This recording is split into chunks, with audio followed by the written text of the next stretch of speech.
All right, guys. A little more detailed review. So hopefully you can go back and watch it. Final exam, 100 questions.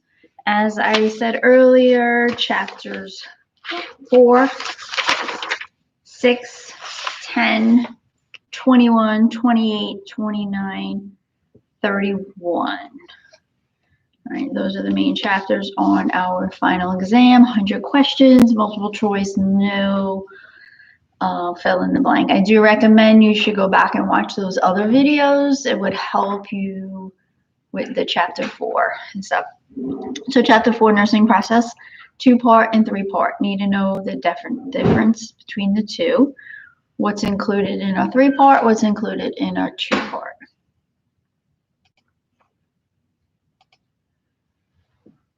All right, and with that, we need to make sure that our nursing interventions, remember, are part of our nursing diagnosis, that they correlate. And we also need to make sure that the patients have an understanding of what's going on. Okay, and what our expected outcomes are, and what do we do if we don't meet those outcomes. Again, if you have a patient who comes into the ER constantly and keeps apologizing for things, you need to find out if they actually know how to take their medication or not. All right, SBARs. Okay, total about communication and our SBAR. So if you fill out if you call the doctor for an SBAR because your patient is showing signs of decompensating, what is the one thing you want to tell the doctor? Do you want to tell them to put an order in for something, or should you be telling them, hey, I need you to come see this patient? Okay, so again, priorities, ABCs. Okay, declining, you want the doctor to come check out and do their own assessment to see what's going to be the next course of action. Right? Should we always be explaining to our patients what we're doing, why we're doing it, especially if they have a hearing impairment or a visual impairment, because you don't want to scare them in any aspect of it. All right, if somebody is lost my thoughts there.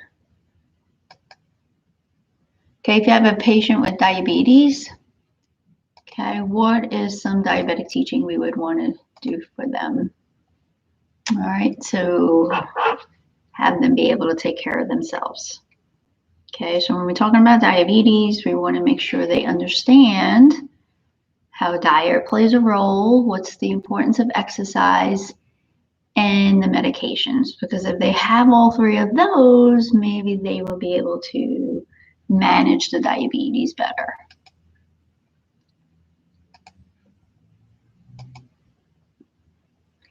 The nurse-client relationship, as we talked about earlier, remember, is to build that rapport, but it's also we want to be able to make sure that the client needs are met.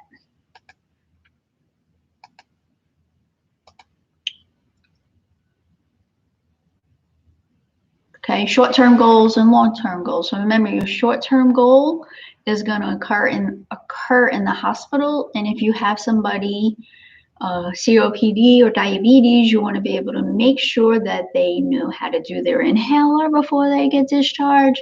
For diabetes, you want to be able to make sure they know how to do their blood sugars and take their insulin. Those are your short-term goals.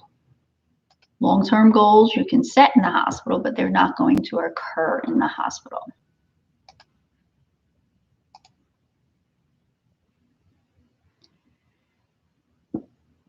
Okay, why do we have the nursing process? What is its main goal? Okay, so if you think about it, our nursing process: ADPI, assessment, diagnosis, plan, interventions, evaluation. All right, that is a step-by-step method that is utilized to help us communicate to each other and to plan out our care for our patients.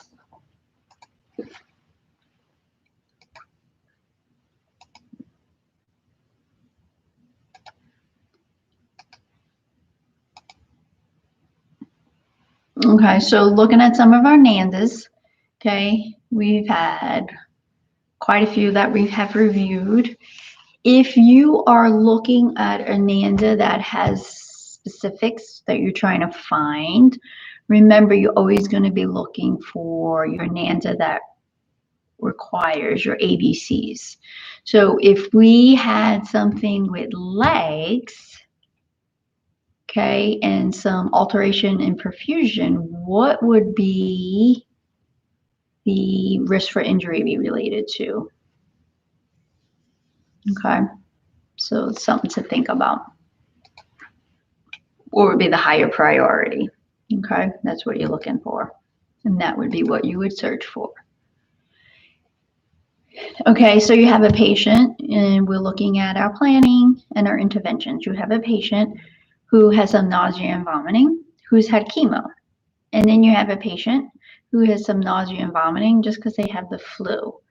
Who would you give milkshakes and extra food to? Would you give it to the person with chemo? Or would you give it to the person who is just sick? And why?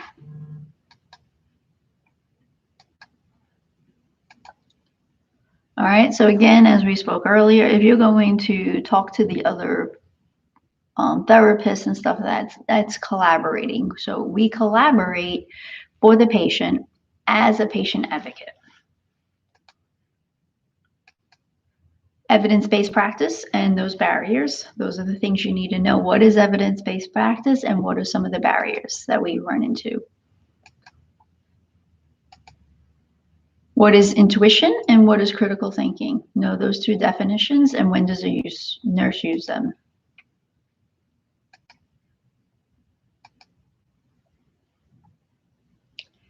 When we're looking at our outcomes, do we just write them down and move on, or should we be looking at them and comparing them to see if they were effective? Do we need to change them? And so on.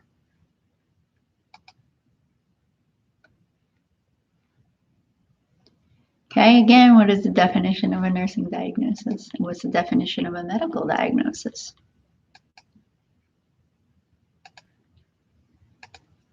Subjective and objective data. Okay, what does our subjective and objective data do? What does it combine to form? What is it?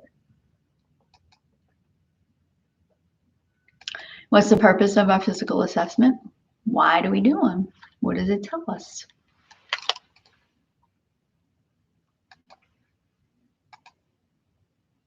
Need to know the different stages of our ADPI, assessment, diagnosis, planning, interventions, implementing, and evaluation. What happens in each of those stages?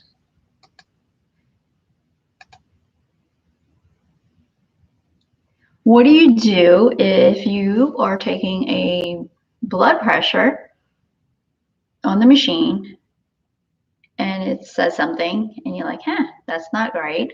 Then you take a blood pressure manually and it still doesn't seem right. What's your next step? Do you just document it and move on, or do you get somebody else to look at it? Same thing with lung sounds or bowel sounds. Should you get somebody else to validate you?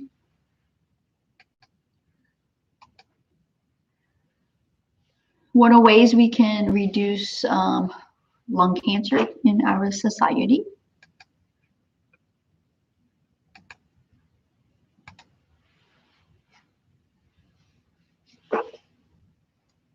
What are some things about self-care that is true? Okay, some things to think about self-care. Do a lot of people self-medicate with over-the-counter medications, herbals and stuff like that?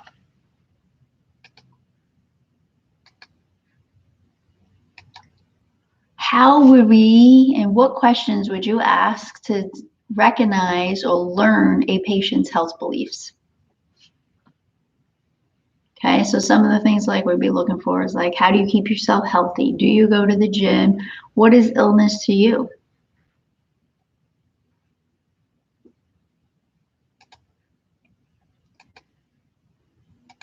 Cultural.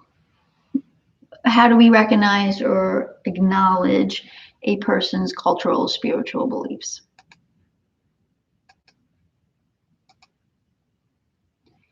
Anybody with a head injury, what is one of the first assessments we should be doing after we get our vitals and you're doing your assessments? So head injury, what should you do?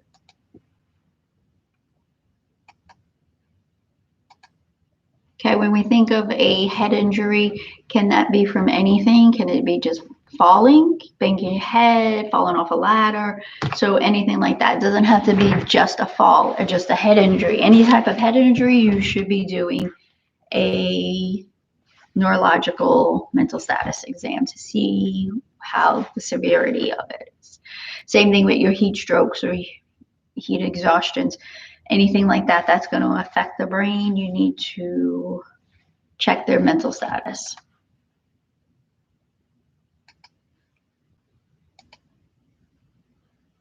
Okay, again, as I had said earlier, know the difference of your arterial insufficiency and your venous insufficiency. Okay, what are the signs and the symptoms between the two that a patient would have?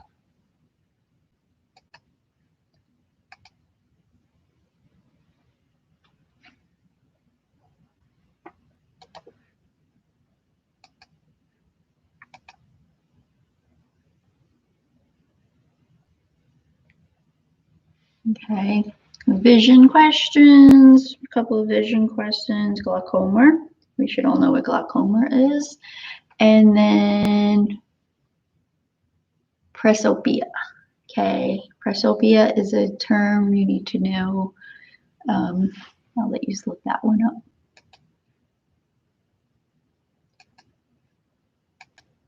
Okay, rheumatoid arthritis, osteoarthritis. Which is the difference and which one gets better throughout the day?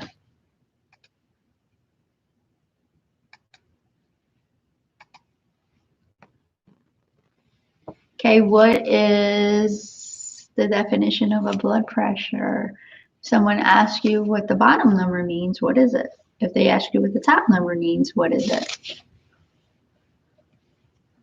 Okay, so your top number is your systolic, right? And it is the blood that's against the arteries, right, when your heart contracts.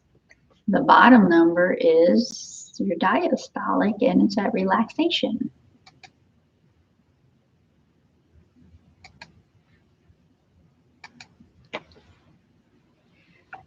If you have a patient who seems anxious, can you or should you kind of have that calm demeanor and spend as much time as possible? Okay, you don't want to seem like they're not important because they're already anxious.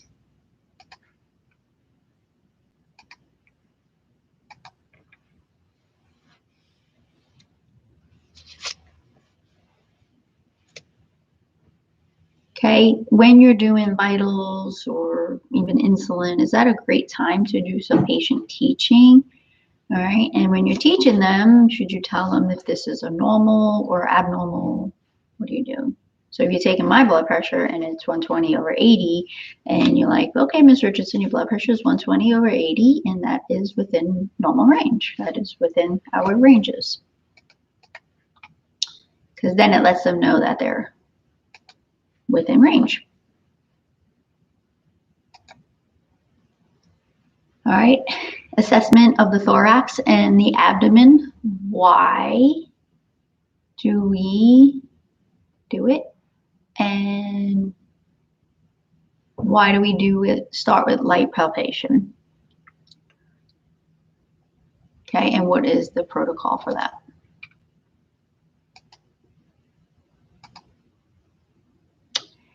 When you have the urethra is empty into a pouch from your intestines, that is called a, so know the different types of urinary diversions. Dehydration, what are signs you're going to look for? Know the terms polyuria, anuria, oliguria, and hematuria. Okay, 24-hour urine. How is it done? What's the purpose of it? Bladder scans, how do we do them? What is the purpose of them? Straight cath and Foley caths, what's the difference? And what are some things you're going to look out for when somebody's doing it themselves at home? And when would you?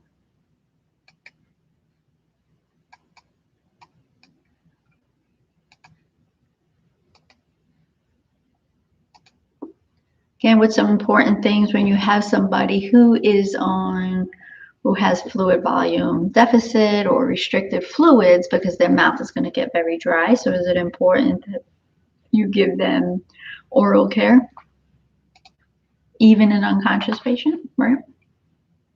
The diuretics, know the difference of the diuretics. All right, what to expect for. What are some interventions we would do for these patients? All right, so remember your Lasix or Flormaxaride, I'm saying that one, is your potassium depleting, so you're going to watch your potassium. Okay, remember if a patient is gaining weight all of a sudden from fluids they're getting, they could be having some fluid retention, and that needs to be documented and taken care of. What is edema? All right.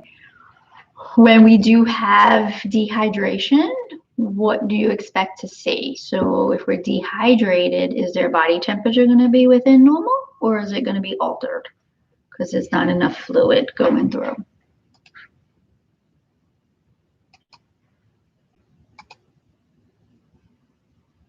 Remember, what do you expect to see with fluid volume deficit with lab values?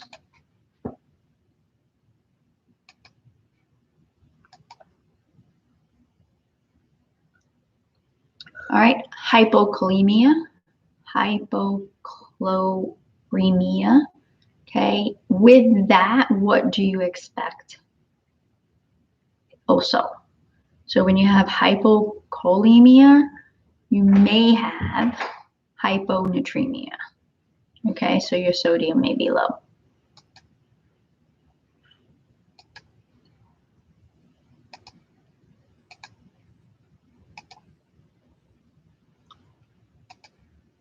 Okay, the normal pH of our body is, and if you fall above or below that range, when are you acidotic and when are you alkalosis? So you need to know those numbers.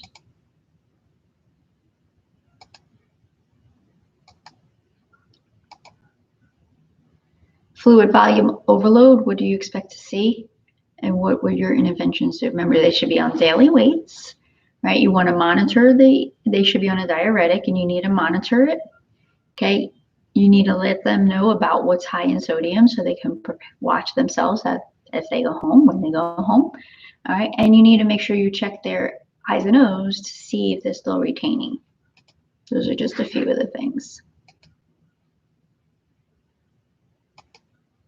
All right, our pH again.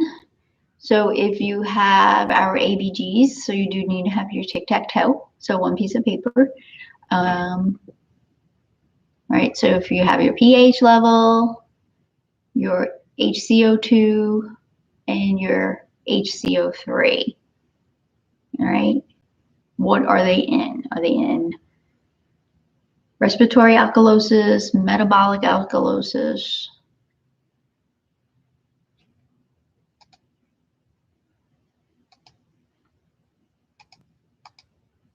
All right, low calcium, what do you expect to see? If they have low calcium, what is unexpected?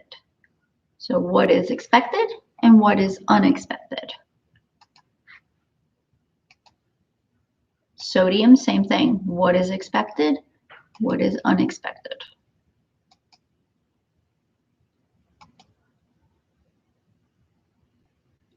Okay, if you have a pH of 7.5, what's going to happen? So are we basic or are we acidic? So 7.35 to 7.45. So if we're at 7.5 or 7.7, you're going to have a slower respiratory rate to hopefully compensate and fix it. Okay, and again, if we're more on the other end, we're going to have a faster rate to expel the CO2. Normal ranges of sodium, 135 to 145. And if there is a fluid and electrolyte imbalance, how do you know your stuff is working? Your electrolytes would be within range again, right? That's how you know you're getting back to normal.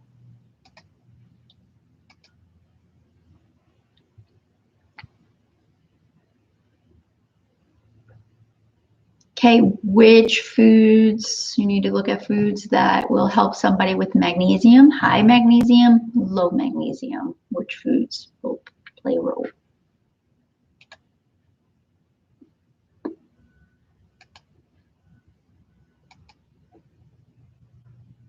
If somebody is having a hard time breathing, okay, are they going to mean to be anxious?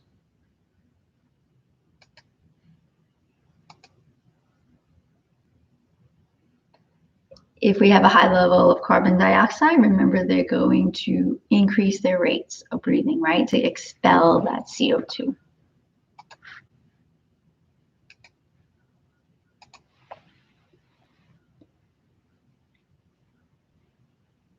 Okay, when we have problems with the oxygen respiratory process, where is that occurring? What part of the lung system?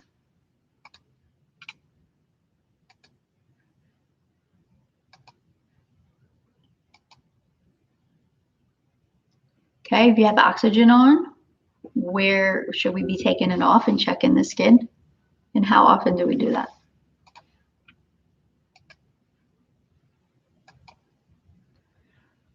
Pursed lip breathing, what's the purpose and how do they do it?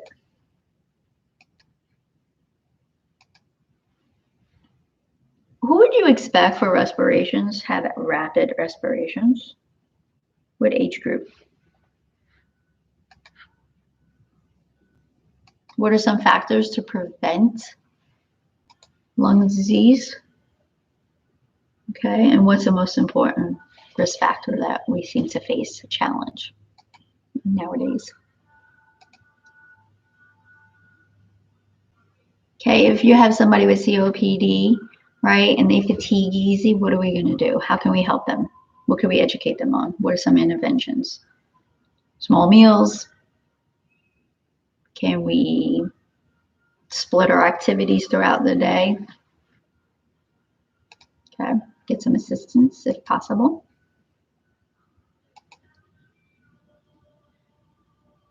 COPD, what's the normal liters per minute of oxygen we will start them on?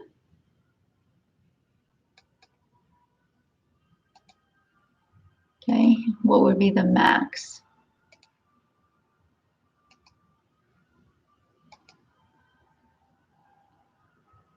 What is some discharge teaching we would do with somebody who has COPD? When should they contact the physician, right? We need to especially tell them. When we have COPD, where is the breakdown at? So is it on the inhalation or is it on the external respiration? It's on the external respiration is where they have the breakdown because they don't expire the proper gases or adequate amount of gases required. All right, I hope this helped. Please reach out and I can try to answer your questions.